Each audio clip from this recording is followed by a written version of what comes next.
अब हमारा टॉपिक है significance and errors of meiosis. Significance of meiosis was firstly studied by the German biologist August Weismann in 1890. Significance of meiosis के 2 points हैं. एक maintenance of chromosomes in next generation, and meiosis is also involved in production of variations in the next generation. यानी meiosis की वजह से number of chromosomes parents and offspring के बीच में जो नंबर ऑफ क्रोमोसोम्स है दैट रिमेन सेम. इसी तरह से जो वेरिएशंस आती हैं यानी चेंजेस होती हैं between the organisms of the same species that is because of the meiosis. अब लाइकवाइज के जी maintenance of chromosomes in the next generation या इन द ऑफस्प्रिंग होता है.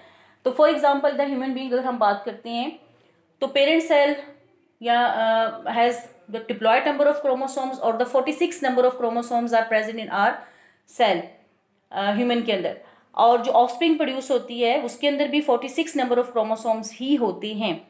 लेकिन ये कैसे मेंटेन होते हैं कि इन द पेरेंट सेल या जो पेरेंट्स हैं उनके सेल्स का नंबर डिप्लॉयड नंबर होगा और the 46 number of chromosomes during the gametes formation, यानी जब रिप्रोडक्शन का प्रोसेस होना होता है तो गमीट्स बनते हैं तो number of chromosomes becomes half by the meiosis. Meiosis की वजह से number of chromosomes during gametes formation क्या हो जाते हैं, हाफ हो जाते हैं. यानी डिप्लॉयड से हेप्लॉयड मींस अगर ह्यूमन बीइंग है तो 46 से 23 हो जाते हैं. बट आफ्टर गमीट्स फॉर्मेशन आप बस सब बच्चों को पता है कि जी fertilisation takes place and the male and female gametes unite. तो again the zygote is, as the zygote is produced, or in the zygote there is the diploid number or 46 number of chromosomes. यानी जितने parent cell में थे यानी diploid या for example 46 chromosomes offspring यानी zygote, यानी zygote is the first cell of the new individual, उसके अंदर भी डिप्लॉयड नंबर आया यानी 46 नंबर ऑफ क्रोमोसोम्स आया. तो that is because of the meiosis. यानी पेरेंट एंड ऑफस्प्रिंग, अगर आप कहोगी जाइगोट लिखा हुआ मैडम कह रही है ऑफस्प्रिंग, तो zygote is the first cell of any of the new individual, यानी जो ऑफस्प्रिंग प्रोड्यूस होनी है उसकी जो बॉडी का फर्स्ट सेल है दैट इज द जाइगोट. तो यहाँ पे 2n है, इधर भी 2n है. तो diploid number maintains by the diploid number as during the gametes formation there is haploid number produce because of the meiosis. But in plants थोड़ा सा डिफरेंट इन अ सेंस आ जाता है कि in the plants it is special phenomena that is alternation of generation. Plants के अंदर alternation of generation का phenomena होता है.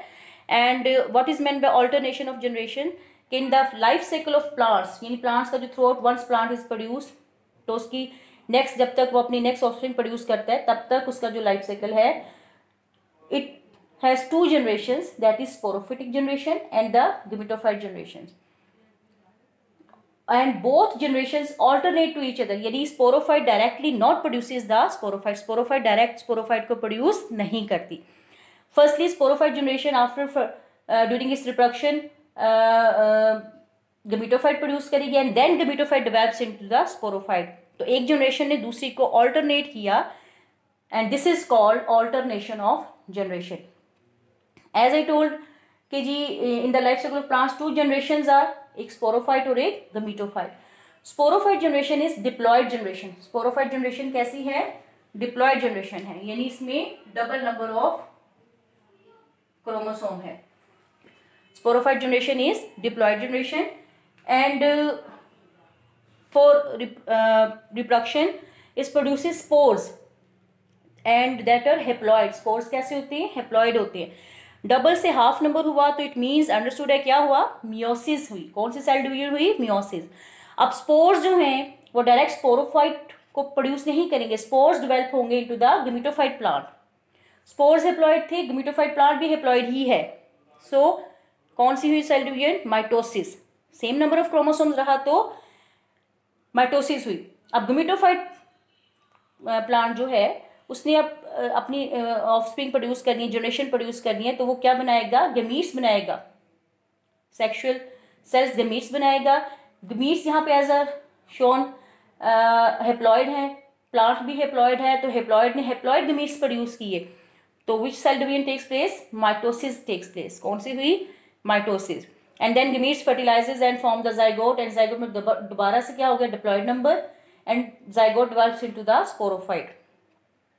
तो बाय दिस वे प्लांट्स में भी जो नंबर ऑफ क्रोमोसोम्स है वो मेंटेन रहा, but not like the animals direct way में. प्लांट्स ने पहले एक हेप्लॉइड जनरेशन प्रोड्यूस की और फिर वो हेप्लॉइड जनरेशन जो है वो डेवलप हुई इनटू द डिप्लॉयड यानी स्पोरोफाइट. आई बात वहीं पर कि स्पोरोफाइट तक ही बात आई, लेकिन थोड़ा सा वाया करके एक सेकेंड जनरेशन को प्रोड्यूस करके, and this is the alternation of generation. अब नेक्स्ट जो हमारे पास इंपॉर्टेंस ऑफ ये सिग्निफिकेंस ऑफ मियोसिस में आता है, that is the variations, production of variations. During the prophase 1 already we have discussed that crossing over takes place in the meiosis, and crossing over is actually the phenomena that is involved in the variations, production of variations in the offspring. कि एक ही parents की offspring में भी variations होती हैं. वो किस वजह से होती है, during the gametes formation as there is the crossing over takes place, that is the exchange of genetic material between the non sister chromatids of homologous pair of chromosomes. अब ये जो वेरिएशंस हैं, जब over the time, passage of time, ये accumulate हो जाती है in the generations after generation in any of the environment, तो द कॉजेस एवोल्यूशन. जो हम कहते हैं ना कि जी variety of organisms are produce on the earth, तो स्टार्ट में जिस जस्ट बैक्टीरिया लाइक थे, फिर उनसे वैरायटी आगे आगे next to next generation produce होती गई. तो वो because of variation crossing over during the meiosis की वजह से होती हैं. अब आफ्टर सिग्निफिकेंस हमारे पास जो सेकेंड जो मेन पॉइंट है, that is the errors of meiosis. कि अगर मियोसिस में कोई नॉर्मेलिटी आ जाए तो व्हाट हैपन.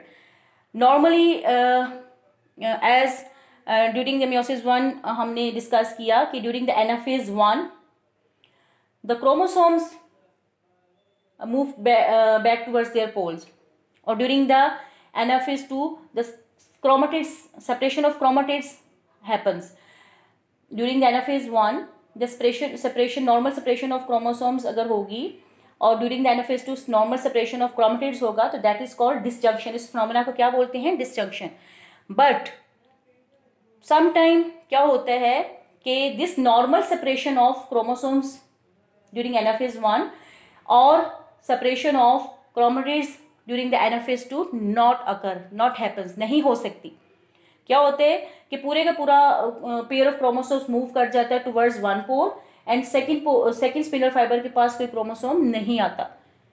यानी नॉर्मली तो क्या है कि one chromosome move to one pole and the other move to other pole.